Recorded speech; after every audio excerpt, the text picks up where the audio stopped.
wa inna ilayhi rajiun. Obubaka buno buteereddwako mukono Kasujja w'omunaana Kakande Kibirige Sheba omutaka Kyesimba w'ekika Kyengi. Assalamu alaikum wa rahmatullahi wa barakatuh.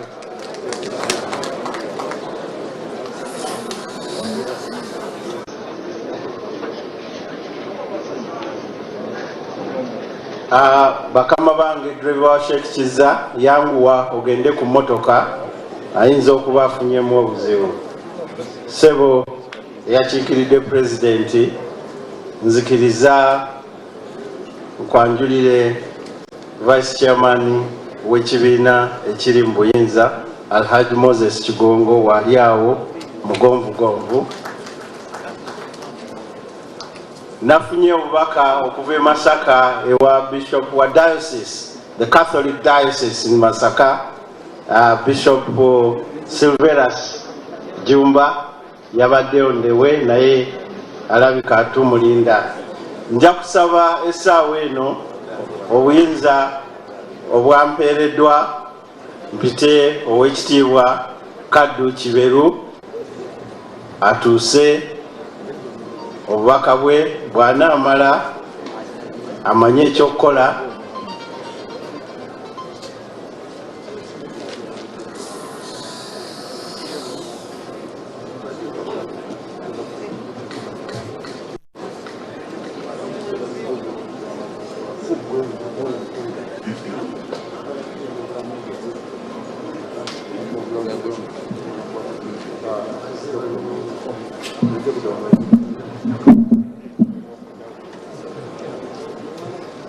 Sebo Katikkiro wa Buganda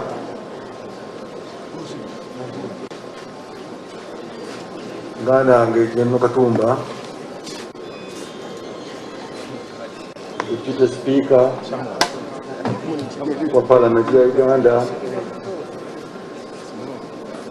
Deputy Speaker wa Buganda awamu ne Deputy Katikkiro wa Buganda, Sheikh mwenna abali wano, Bishop Handington Mutebi ne banaddiini mwenna abali wano, assalamu alaikum wa rahmatullahi wa barakatuh. Bannange kya muganda wange ono okuba nti yatuvudde ku maaso.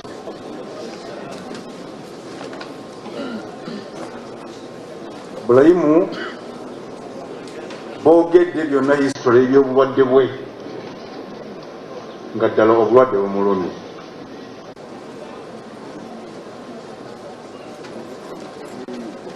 Naye kulwaba Trust Families Association twagala okutuusa okukubagiza family ya Dr. Ibrahim Mwanga Kibirige olw'okuviibwako omuntu ow'omugaso ennyo mu kika kye, mu ggwanga, mu ddiini n'ebirala byonna okuba nti bamufiiriddwa.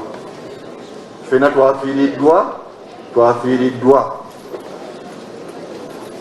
Ffe tubadde ne bulayimu okumala emyaka mingi nnyo mu kibiina kyaffe ekyo.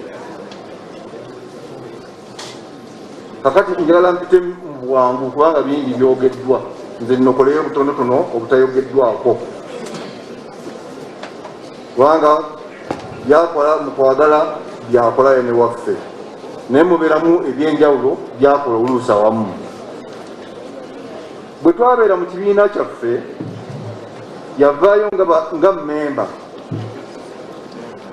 n'atuleetera suggestion n'aga nti bannange bangi kummwe batuffe tugenda ne tufa nga tetukoze biraamo.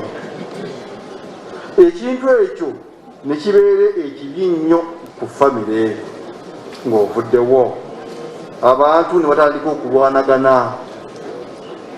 N'olwekyo bannange mbasaba buli omu alabe ng'akola ekiraamo.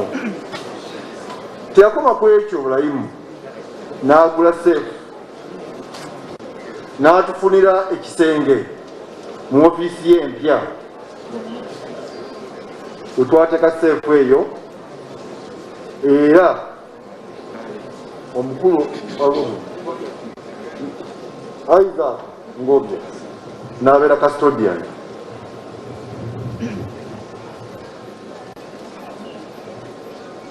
Ekigambo ekyo kibadde kyali kirungi nnyo, era bammemba bakisanyukira nnyo, era babadde bakipracticinga.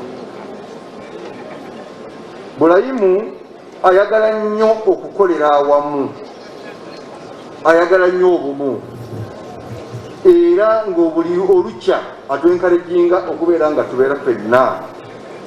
Pulezidenti n'agamba nti kati olwaleero meeting ejja kubeera wange, ebyokulya byonna nze ngenda bikolako, teri n'omu ajja kusasula kintu kyonna.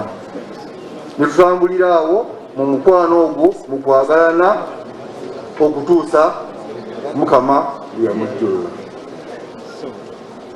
Muwulidde abantu abasinga nga tumaze ekya trust, nze ku lwange nga Kaddu Kiberu, nga boogera oyo ye mukwano gwe, oyo ye mukwano gwe. Yes, Bulayimu mukwano gwange.